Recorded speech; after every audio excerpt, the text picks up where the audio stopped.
Well, thank you for staying with us. It's daybreak. Now, let's take a look at what's making the headlines on the papers from around the world this morning.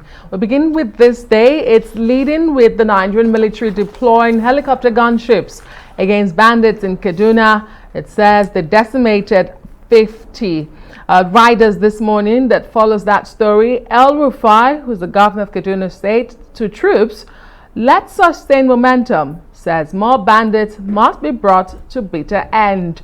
Above the nameplate for this day this morning, hashtag NSAS, Sanwo-Olu, governor of Lagos State, brokers truce with youths, promises not to give up belief in them, as Delta is to pay over 102 million naira compensation to victims. Amnesty International urges President Buhari to fulfill promise of police reform. And Buhari rejoices with General Yakubu Gowon at 87, says he's a visionary leader. The lead photograph for this day this morning is that of Afenifere, a social-cultural group, welcoming back the national leader of the All Progressives Congress, Bola Tinubu, back home. Now moving on to the Punch newspaper, the headlines, hashtag EndSARS anniversary, police occupy Lekki tollgate, others activists set for protest. Protesters, security agents may clash as youths insist on commemorative rally. Other headlines in the Punch newspaper now. New amendment empowers INEC, the electoral body, to use electronic voting machines. That's according to the Senate. 264 million Nigerians, others undernourished, says IMF. That report is on page 17. And there's more here, just at the bottom. Collapsed building kills Lagos resident. 15 rescued. Structure pulled down. Well, the EndSARS protest anniversary has also been reported by The Nation on the front page of The Nation. Boldly says, hashtag EndSARS, why protest is unnecessary, by Sanwo-Olu. Other headlines, let's take one or two more. Gunmen invade meeting venue, kill 2 monarchs. And that's in Southeast Nigeria, Imo State. And finally, PDP governors wade in battle for Deputy Chair South. And we move on now to the Guardian newspaper, still talking EndSARS. Tension in Lagos over 1-year memorial. Right at the top of that page is EndSARS hope betrayed a year after. That's an editorial from the paper itself. And Kaduna joins FG, Edo, Ondo, to bar unvaccinated civil servants from offices. And right at the bottom, security operatives kill over 50 bandits in Kaduna. Well, let's take a look at the front pages of the international papers this morning. Financial Times reporting that the Chancellor, Rishi Sunak, will cut taxes on bank profits in next week's budget speech to keep London competitive post-Brexit. And in the Guardian UK's net zero plans fall short on ambition and funds, say experts. Well, the Independent leads with a new Oxford vaccine to target the Delta variant. Scientists modifying jab as daily COVID death hits 7-month high in the UK. And finally from the Daily Express, booster jabs plea to keep Britain safe as daily COVID deaths hit 223, the highest level for 7 months. Expert urge millions to get top up. Well, let's bring in Emmanuel Bello for the press review this morning. Emmanuel, great to see you this morning. We'll begin with this day, and it's focusing on, as its headline, its major headline this morning, the gains of the Nigerian military in its latest onslaught against the bandits, deploying helicopter gunships and decimating 50. And of course, the governor of Kaduna State is saying to them, well done, but we need to keep up this momentum. Emmanuel. Yeah, I think it's a direct answer to some of the issues that were raised yesterday. I mean, this day reported yesterday on that attack, that terrible attack in Sokoto State, and we had the president talking tough, although here we are saying that, look, he's beginning to sound like a broken record, but almost like a direct answer to us. We saw an action yesterday, and it's, the president trying to reassert, or the presidency or the federal government trying to reassert its authority, trying to reassure Nigerians that we're on top of this.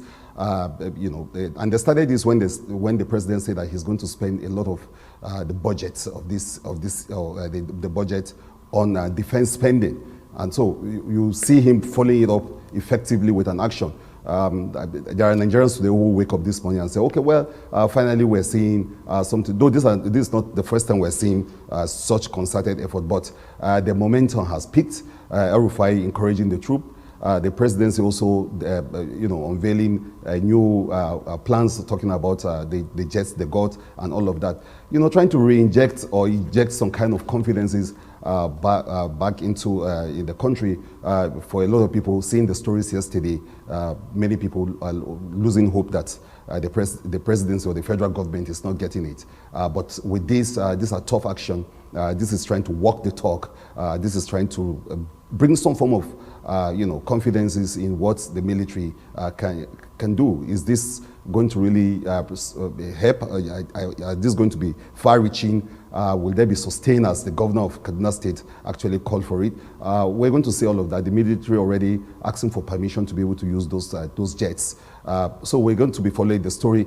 A lot of Nigerians will be looking to see whether this can restore some confidences in them. Now, Emmanuel, while the military and the presidency celebrated that feat, the youths, I don't think they're celebrating. On this day, a year ago, there were protests and some young people were gunned down.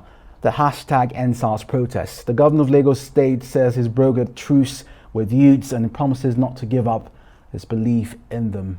Emmanuel, do you think the youth should go ahead with their rally today? Well, yeah, well, if they want to, but we steadily are reporting on what the efforts of the government is. I mean, talking to the youth. I mean, in the long run, that's probably the real reason for those protests. That, look, we want somebody to listen to us. And the Lagos State governor, taking the center stage yesterday, spoke to the youth, telling them that, look, we're listening. We're listening to you. And if you want us to listen to you more, you then need to talk to us. Like I said, those #EndSARS protests rocked last year. There were people who were divided across the aisle over the matter. Of course, there are fans of the protest, but there are people who have also criticized the protest that, well, that's not how to go about it. Those protests were hijacked.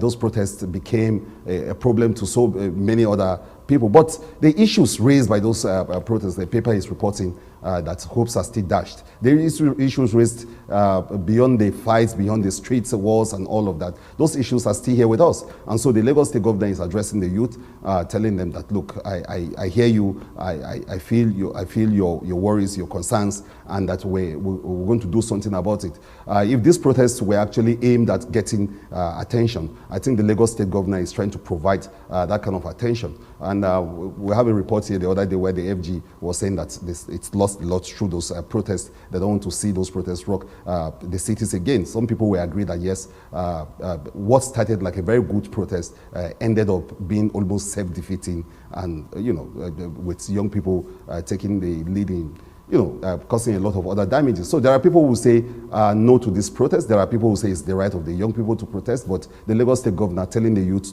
yesterday that, look, we're going to do more, and we're hearing you. And if this was to get our attention, you've gotten the attention, and we're talking to you. We're putting the right policies in place. We're going to do things about job. We're going to do things about good governance. We're going to change the way we're doing things. The protests were to get those attention. I think 1 year down the line, it's noteworthy that, yes, the youth are getting the kind of attention they should get from the leadership. Well, stock taking 1 year after, we do have reports that security operatives are at the ground zero, if you like, the Lekki toll gates in Lagos. We keep an eye on the development around the country today here on Arise News, and that's a promise. But Emmanuel, let's look at the nation. It's a very busy front page. It's also reporting on the NSAS protest, which you have extensively discussed. So let's take something else. It says 24 states shun financial autonomy for the judiciary. Emmanuel, isn't that the irony of life here, where the state governors are demanding autonomy from the federal government when it comes to certain matters, but they turn around and do not give autonomy to even the judiciary in their states? It's like you say, you call it an irony, and it's part of the problem. This separation of powers, especially at the state level, is something that is far, far from the reality or from what is expected in democracies.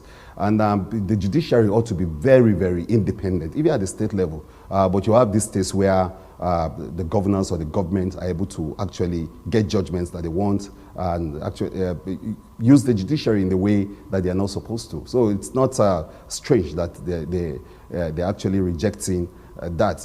Also the legislative arm. In most states, the state houses of assembly are practically rubber stamps, of the state government. So I think more voices should be talking about this. I think the judiciary needs to be truly independent, especially at the state level. At the federal level, I think there's some effort at seeing that the judiciary is independent. But yes, states need to do more so that people can actually have faith in the courts and a situation where they are not controlled by the executive arm. Speaking of states doing more, Emmanuel, in Imo State, 2 monarchs were killed and others remain unconscious after an Imo stakeholders meeting. There was an attack at that meeting. Now, not just in Anambra, we're seeing violence. Now it's Imo State. What exactly is going on in the southeast? Well, we're always doing stories in the southeast. The crisis engulfed there, and this sad one with monarchs, traditional rulers being killed at a meeting in Imo State. I think it's worrisome, and I think it's a story that we should all be looking at and staying with. But of course, it's part of the crisis and the sad stories that we're getting from the southeast, especially on Mondays when the sit-ins sit-at-homes are enforced, and then the other kind of stories. So this almost on a weekly basis, we get served with some of the sad stories from the southeast. And of course, talking of the Anambra, the elections are due for just a few weeks from today, and the federal government going ahead with its plan to have those elections. IDEC actually said that they're going ahead with the elections, deploying all sort of personnel, security personnel there. A lot of eyes, a lot of people watching to see what happens in Anambra, because it looks as if the stage for a showdown has been set. It's going to be federal government on one hand, and of course the separatist group who are against all sort of anything to do with the government or of the federation down there. So these are worrisome situations. The election itself is going to be a litmus test to how far the federal government is able to exert its authority in those parts, in establishing its presence, not just its presence, but its authority in the southeast. Indeed, and we'll keep an eye on that as well. Thank you so much, Emmanuel Bello, as always, for reviewing the press, the newspapers with us this morning, actually. Thank you so much, Emmanuel.